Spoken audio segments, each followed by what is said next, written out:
કોઈએ મને સંતોષકારક જવાબ નથી. અચ્છા, એટલે હીરાભાઈ સંતોષકારક જવાબ નથી આપે એવું કેવું છે આપનું? હા. અચ્છા, કુંવરજીભાઈ આ કુંવરજીભાઈ ને ફોન કરેલો છે, બરોબર? કોઈ જવાબ નથી આપતા? નહીં. સૌ પ્રથમ તો હીરાભાઈ સોલંકી હતા, જેમના કારણે તો આખો તમામ કોળી સમાજના નેતા આવે ને હવે તમે કહી રહ્યા છો કે વાત નથી કરતા તમારી સાથે. બધી જે મેટર હતી એ બાબત થી હતા ને, રાજકીય બાબત થોડા એ આવે, બરોબર? તો તમારે કઈ બાબતે એમની સાથે વાત કરવી છે? વાત નથી કરતા. જે રીવાબા જાડેજાને ચાલાને રિપીટ મૂક્યા છે એ બાબત, બરોબર? હા, તો રિપીટ એને પાછા ન મૂકવા જોઈએ ને. તો પછી શું હીરાભાઈ સોલંકી જાણી જોઈને કોળી સમાજ સાથે, કોળી સમાજના દીકરા સાથે અન્યાય કરી રહ્યા છે એવું કહો છો આપ?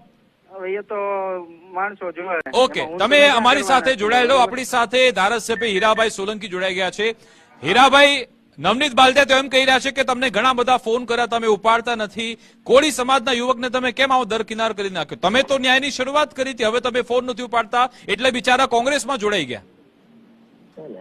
એવું બિલકુલ બી છે નહીં. આ તો એના એવા વિચારો હશે, એની માનસિકતા એવી હશે, એને એ પક્ષ સારો લાગ્યો તો આમાં હીરાભાઈ ફોન ઉપાડે કે ન ઉપાડે એનું કામ થઈ ગયું. પછી મારે એનું ક્યાં એવું કઈ કામ હતું કે એના ફોન ઉપાડું કે નહીં ઉપાડે? મારા મનની મરજી ભાઈ. હીરાભાઈ અત્યારે ફોન લાઈન પર જ છે, તમારે કઈ કેવું હોય તો? ના, અમારે શું કહેવાનું હોય? અમારા આગેવાનોને સાથ અમે તો ના, હવે બોલો કેમ?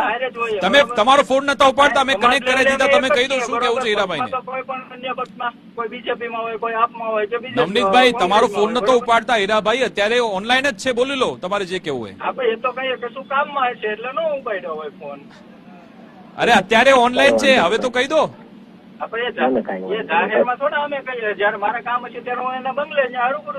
તો આ તો પછી તમે ખોટું બોલી રહ્યા છો. તમે જે મીડિયા પર કહ્યું કે ભાઈ હીરાભાઈ નતા ફોન ઉપાડતા એટલે મારે કોંગ્રેસમાં જવું પડ્યું. તમને ખોટું લાગતું હોય તો ખોટું.